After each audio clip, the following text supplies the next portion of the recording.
میرا والد سردار داروخان ابابکی سکنا B F housing scheme Quetta آج پہلی بار پرنس کلب کوئٹہ میں آپ صحافی حضرات کے توسط سے اپنی فریاد صدر پاکستان، وزیر اعظم Pakistan, chief justice of Pakistan, chief justice of Balochistan, governor Balochistan, وزیر اعلیٰ بلوچستان، کور کمانڈر بلوچستان تک پہنچانا چاہتی ہوں۔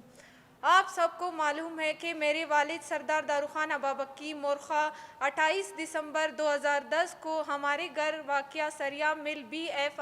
اسکیم ابابکی ہاؤس کوئٹہ سے نامعلوم افراد نے اٹھا کر لے گئے ہیں، جس کی بازیابی کے لیے ہم نے اور ہماری قوم کی افراد نے میڈیا کے علاوہ عدالتوں میں بھی فریاد کی ہے، لیکن تاحال میرے والد کو بازیاب نہیں کیا گیا۔ ہم نے ہمیشہ ہر فورم پر یہ آواز بلند کی ہے، اگر میرے والد پر کوئی کیس ہے تو انہیں عدالت میں پیش کیا جائے۔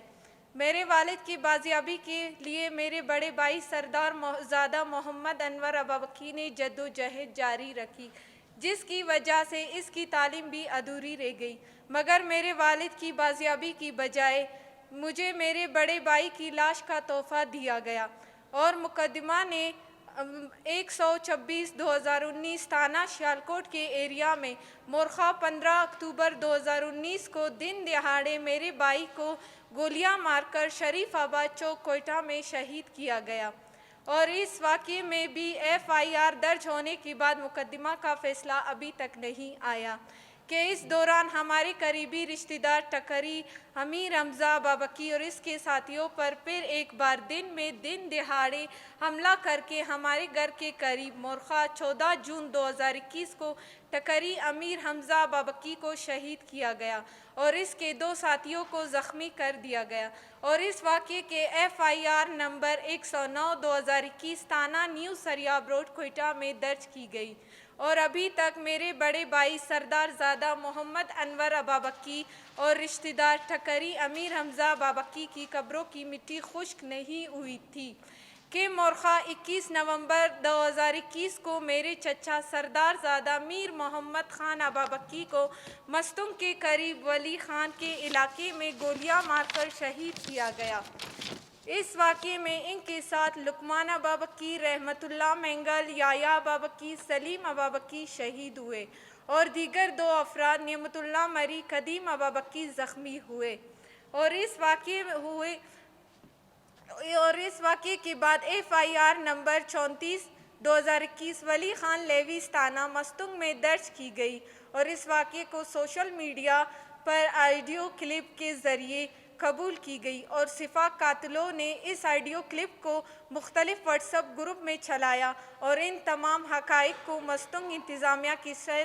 ساتھ شیئر کیا گیا، مگر تاحال مستونگ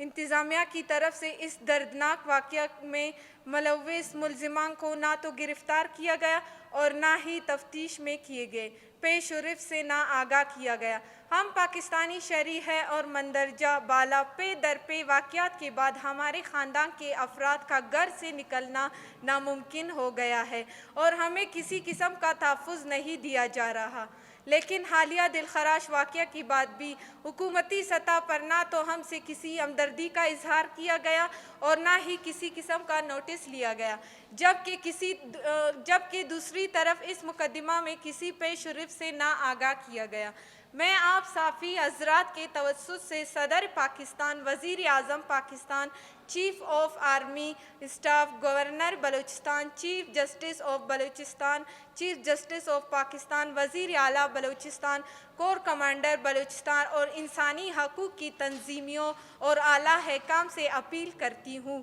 کہ اس واقعہ کا نوٹس لے کر جوڈیشل انکوائری کی جائے اور قاتلوں کو گرفتار کر کے ہمارے خاندان کو تحفظ دیا جائے اور انصاف فراہم کیا جائے۔ شکریہ۔